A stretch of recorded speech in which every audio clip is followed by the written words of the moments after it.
When we make some of these declarations, we already feel like we're part of the way there. There's a dopamine hit to it. I certainly feel great about some of the things I plan to do in my business this year. I haven't done many of them yet. And so that dopamine hit is sometimes, don't get me wrong, very powerful, very motivating to help jumpstart you. But it also can be dangerous because I can feel like I'm getting results without actually having results. My name is Brian Panuzzo. I help financial professionals stay in the best shape of their life without stepping away from the desk. I know your life because I lived it for 20 years. Welcome back to the show. This is the Success Lift podcast, and I am your host, Brian. And thank you for being back with me for our second episode of 2026. I hope your January is off to a good start. I hope your resolutions are being upheld. I hope you're creating momentum. That's something I'm talking to clients a lot about this week. And motion creating emotion. We have to create our own momentum in our lives, and we can't just sit around and wait for this momentum to happen. We need to create it, and the best way to get motivated is to do things and to have a body of evidence to support that we believe that the things are actually happening. And there's this back and forth, and too many people just sort of wait for motivation to strike and hit them like some lightning. And we know how infrequent that happens, hopefully, in our lives, at least when it comes to the lightning part. I want to talk this week about something that I kind of phrased the January illusion.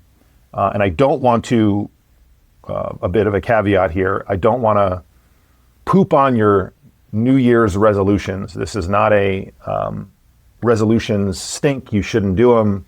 We all know the stats on resolutions. I've referenced them before. This is very popular for, coaches like me to sort of make fun of resolutions and goals and the trivial things that people say around this time of year that for some, quite honestly, on January 12th, 2026 have already gone completely upside down for some people, hopefully not many.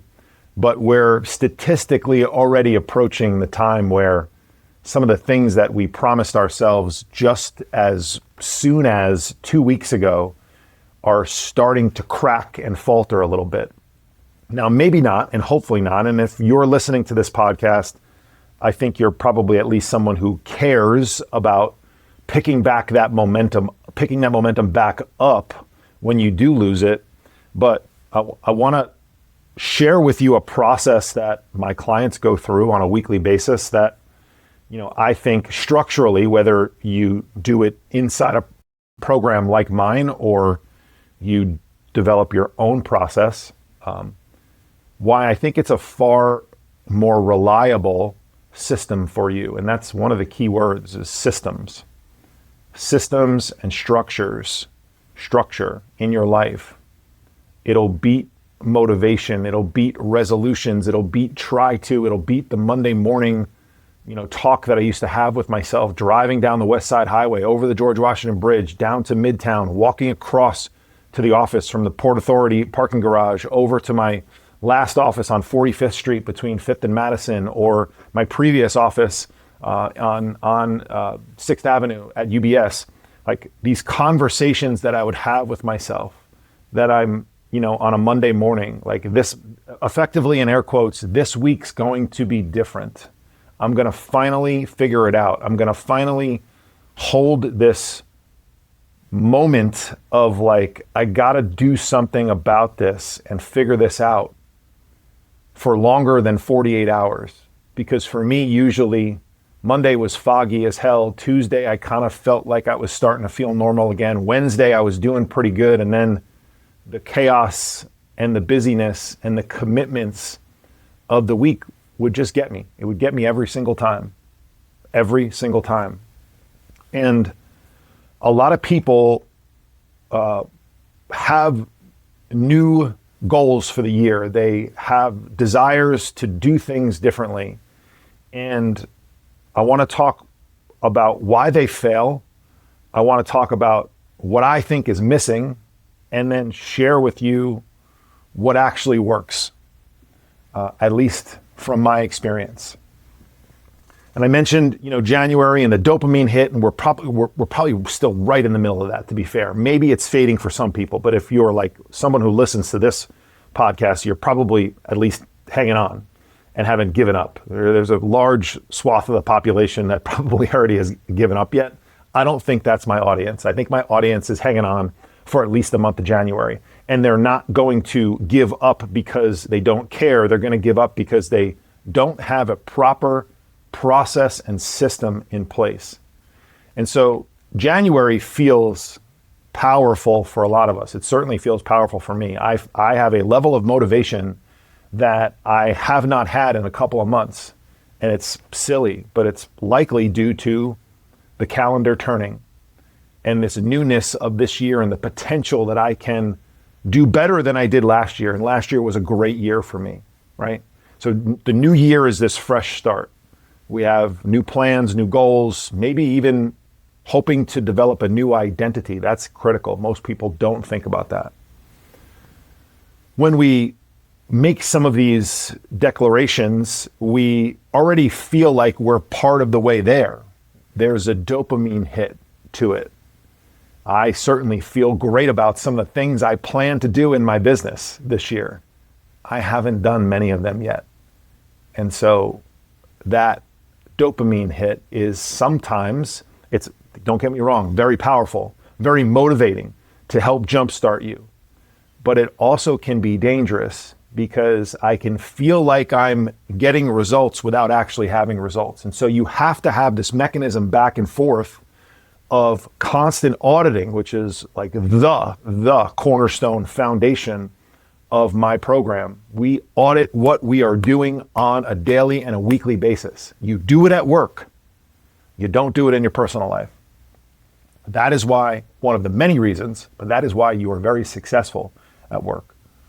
Because you audit, you get feedback, you make improvements constantly, over and over and over again. And what we just pass through for a lot of people is the one moment in time that they audit. And then they declare improvements because improvements need to happen through action over time. And that's where the cycle stops for most people.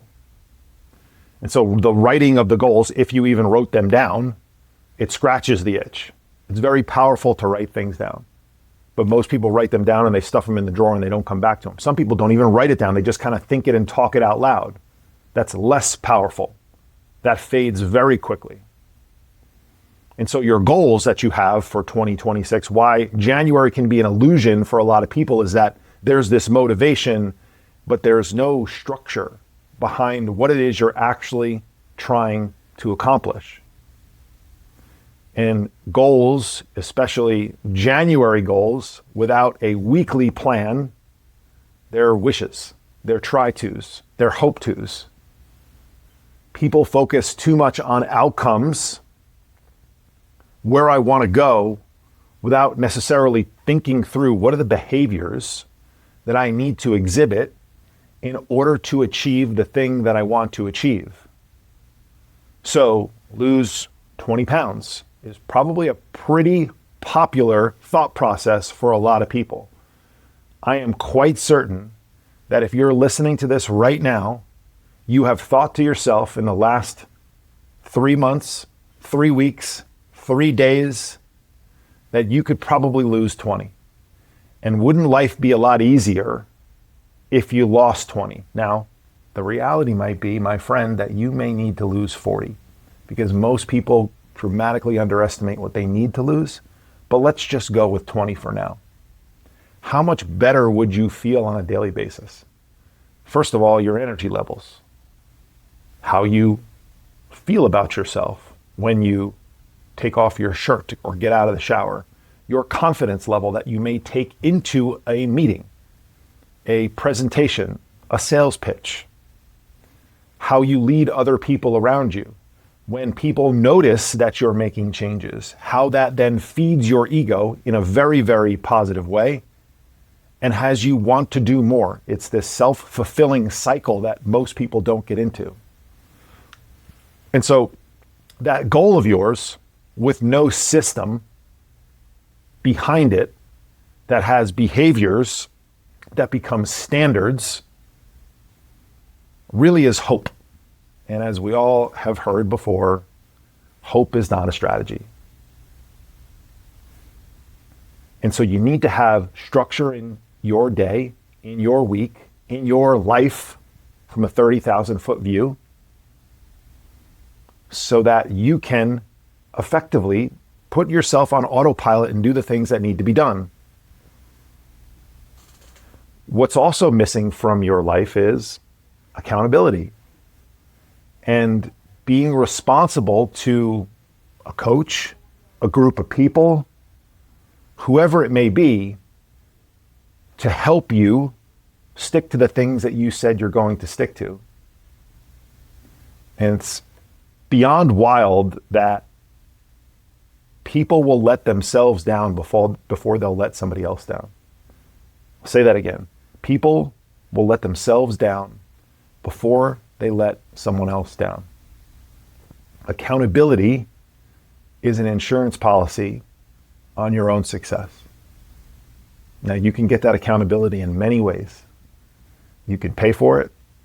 It can be free. Usually, paying for it is a lot more powerful, but it's not necessary. And so if you can take away two things so far in the opening of this podcast, and the only two things that you take away, structure in your life, systems that become standards, it beats motivation, it beats hoping, it beats trying to every single time. And accountability is your insurance policy to make sure that you are sticking to the things that you said you did. Because so many people are going to make goals or have made goals and they don't have accountability in place. And when they don't, things falter. And when it falters, they wrestle back and forth with trying to get back on them. And at some point they hit a breaking point and they just sort of say, F it. And there's nobody there on a long-term basis, let alone a short-term basis. I mean, try getting off track inside my program and staying connected to me and not having me harass the hell out of you or one of our coaches harass the hell out of you. We're expanding this year. We're going to have a team of coaches.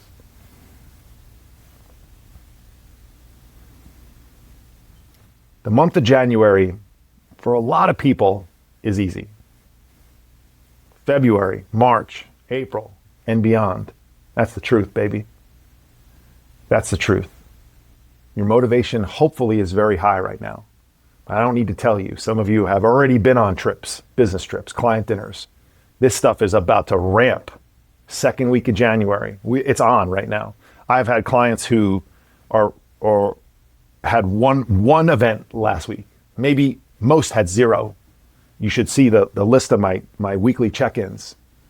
And it was pretty motivating to see, like, nothing, clear week, ramping back up, like no commitments. This week coming up will be much different. There'll be 2 nights out, 3 nights out, first business trip of the year. Shoot, we had some of our clients go to a conference in Las Vegas last week. Talk about getting punched in the face to start your new year. Trying to in Las Vegas your first week. Try to stick to your resolutions without a system and structure and a process in place with accountability in Vegas at a conference. Come on. There's no chance. And if the plan that you're setting up only works for the first couple of days or weeks or when things are super quiet in January, it's not a good plan. Sorry. I don't apologize, but sorry. It's a bad plan. And that's why a lot of resolutions die. They might be too aggressive. They may be too vague. Too vague is an important one that most people don't think about. Too aggressive is pretty common, but like, I think it's probably a little bit sensationalized out there. And now that I'm talking through this live, I think too vague is more important and more common for people. When I say too vague, I don't mean like the goal is not specific enough. For some of you, the goal is not specific enough. The process in which you are going to achieve it is wildly vague. And for some of you, it's too disconnected in terms of like not being able to adapt week to week. And that's where one of the tools that we use inside of our program, my program, the Success Lift, that our executives focus on each week, that we've created for you as a resource that you can get by clicking the link in the show notes. We put together what effectively their process is, a bit more detailed and customized to them, but we put together effectively a Sunday planning checklist for you. And this checklist takes a few minutes. We advertise it takes 15. It don't even take 15 minutes, to be honest, if you don't want it to. You can get more detailed if you need to. But we ask people to sit down and actually look at their week, like from all aspects. Now, this is very clear that you do this in your professional life. You have a work calendar. You probably have a family calendar. Now, your wife may operate that family calendar like my wife does and put things on mine left and right. But you have a work calendar. You know where you're going to be most likely most of the days. Now, I know half of my clients are guys who sit on trading desks, and it's like, well, yeah, I know where I'm going to be, bro, but I don't know what I'm going to be doing. I could be in a melee of trading, or I could be finding the end of the internet because it's a slow 25 minutes. I get that.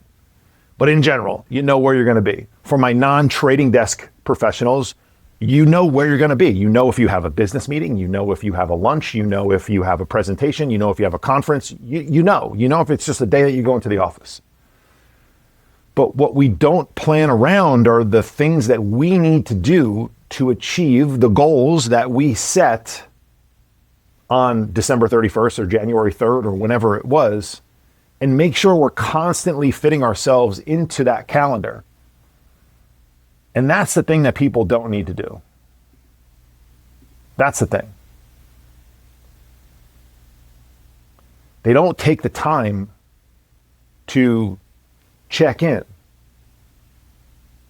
Is it a normal office day? Is it predictable? Is it your home base environment? Are you working from home? Are you commuting today? If I am going into the office today, which most people are, what are the two places for lunch that I'm going to order? How am I going to get my steps in? Am I going to send a text message, throughout the day to my wife to check in, let her know that I'm thinking about her? The week that you have, it already exists. It's going to be there. You have to audit it. You have to audit it. You have to figure out where some of the moments are going to be that are going to likely push you off track. Client dinners, late nights, maybe it's the commute. Do you have social obligations? Do you have family stuff? If you don't name them, as we say in the guide, and plan for them, you end up getting run over by them. And so we set up our execution for the week to be able to account for those things. Because that's the thing that I see the most is that most guys blame very normal circumstances, very normal things, repeatable things for getting in the way of what it is they need to do. And if you're always out to client dinners, if you always have a long commute, if you always have this stress and this pressure, if you always have busy weekends going to sports for your kids, okay, those are the cards you've been dealt. But the beauty of this scenario is that you actually don't have to wait for another card and hope that you get a better one. You can flip over all of the cards available, look and choose at which one you need and want, and take it and bring it into your hand. That's the difference. You have the ability to play the hand that you want. Is it limited at times? Of course it is. Is it not ideal most of the time? Of course it is. But we have over 60 clients right now doing this on a daily basis. I've had hundreds, maybe now, I've said this before, it's probably 1,000, but it's close. Let's just call it hundreds of people just like you do this. I did it. That's why I have this business. I didn't take my goldfish like Jerry Maguire and say, who's coming with me? Nobody did, by the way. And walk out and decide to go change my life. I lived this life inside of corporate America, on a trading desk, with busy days, with long commutes, with kids' activities, with busy weekends, with doing stuff that I love to do. So when I say, like, I know your life because I lived it, it's like, it is the truth. It's the truth. It's what sets me apart from other executive health coaches in the marketplace, from other nutrition and fitness coaches, from other mental performance coaches. I'm really good at all that stuff. I'm not as good as most people in most or all of it. I'm letting you under the hood here a little bit. But what I'm best at is knowing your life because I lived it. And no bro in the gym who can talk training circles around me, or no PhD when it comes to nutrition or any other aspect of that field, or no therapist or no marriage counselor can touch my experience living your life. I want to be very clear here. I'm not a PhD. I do have certifications. I am very knowledgeable. I am not a therapist. I have 0 licenses.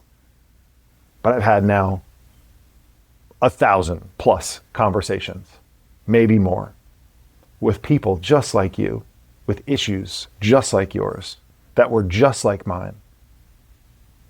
And I offer my perspective. And that's all I can do. And I also offer the perspective of the hundreds of people who have had the same issues. There is strength in numbers. We know this. We know this. And so what I would like you to consider this week and for the remainder of 2026 is, what if you brought a new process into your life this year? What if you looked at the week and started to put yourself into that calendar? When are you going to the gym this week? Write it down. Like, this stuff is so simple, yet so powerful. Write it down.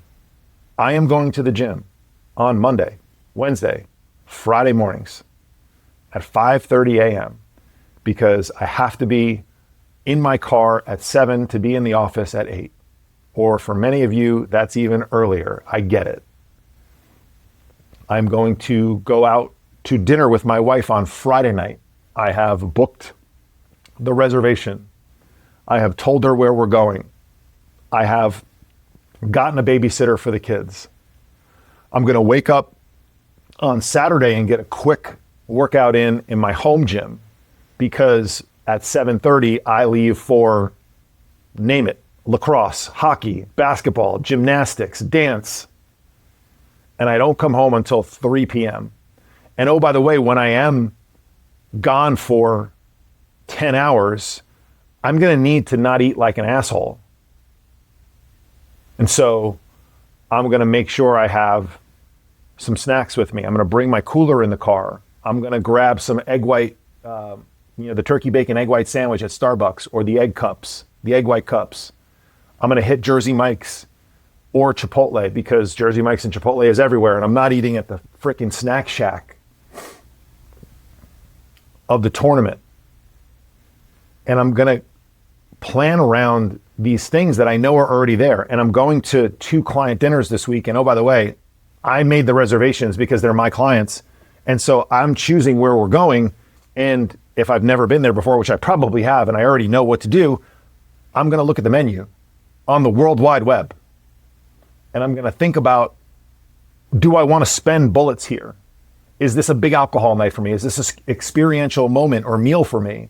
Or you know what, if this is kind of just checking a box and I just have to connect with these guys and nurture the relationship, and I can do that with, a lean filet, some shrimp cocktail, 2 glasses of wine, and some vegetables at dinner, and I don't have to be an a-hole with everything else. I don't have to have 4 or 5 drinks tonight. I don't have to eat, 6,000 calories at this meal in order to do the business that I need to do as a professional and nurture the relationship forward and move it forward. And the drinks that I was supposed to get with, this one person, I just saw them like at the holiday party 3 weeks ago. And so maybe we either don't have to do drinks, or maybe we just go grab one because he's trying to reduce his alcohol consumption in January too. But the 2 of us together think that we're going to be weird if we suggest it, but both of us would die to not have a cocktail on a Tuesday. And so when I suggest it, he's like, oh my God, I was just showing up and I was going to have 3 or 4 because you were going to have 3 or 4. I still remember the client, I won't say his name. I think he listens to the podcast. The client that I felt comfortable enough with calling on the phone. We were supposed to go do your normal thing, which is go get dinner, a bunch of drinks, maybe stay out too late. It was a Tuesday night. And I called him at 4:00 from the desk. And I said, dude, I got to be honest. I'm just trying not to drink as much, man. Can we just go get a burger and a beer quick and get out of there? I'd love to get home and see my kids. And I was waiting for him to make fun of me because we were close. So I knew that he could talk some shit to me. And he said, I've been trying to do the same thing, man. I was just going to do what we normally do because that's what we normally do. So give it a shot. Somebody actually might be responsive to it. All right. If you're not putting yourself into the calendar on a weekly basis, your goals, the things that you want to do in January, they're going to die. I promise you they're going to die. And if you are, the next step for you is to get accountability. Again, of course, I will tell you that the best accountability in the world is right here with me inside this program. If you're a financial professional, if you're a busy executive, I know your life. Nobody out there is better than me to help you. I'm very confident in saying that. You're listening to my podcast right now, so I can plug myself. But if you don't want to hire me, if you're not ready for whatever reason, cool. Find a group of friends, find one person, find a spouse, find whoever. Get people in your life to hold you accountable, because you will show up for them more than you'll show up for yourself. It is stupid that that's the case, but it is. Take the next step and go and check out the Sunday planning checklist that we've put together for you. I know it'll add value to your week. I know it'll help you execute. I know when you execute, you will create more momentum. I know when you have more momentum, you will want to do the thing over and over again. And most importantly, when you do have a tough week, you will have some evidence to fall back on. Oh, that 2 or 3 weeks that I was really executing at a high level, maybe I could just try to get back to that. Or maybe that was unsustainable because I didn't have a whole lot going on. So maybe there's a downshift, maybe there's 1 gear lower that I can find, and try that this week. And you keep auditing, and you keep going back to the process, and you keep developing new standards in your life. And you layer in accountability on top of that, and you become unstoppable in a long time. I appreciate you. If I can be helpful in any way, you can reach out to me at brian@thesuccesslift.com, or you can text me 917-709-4283 if you have been thinking about taking the next step in your life, getting coaching, getting accountability. Reach out. Let's get you going. Let's make 2026 the best year you've ever had. I'll see you back here next week.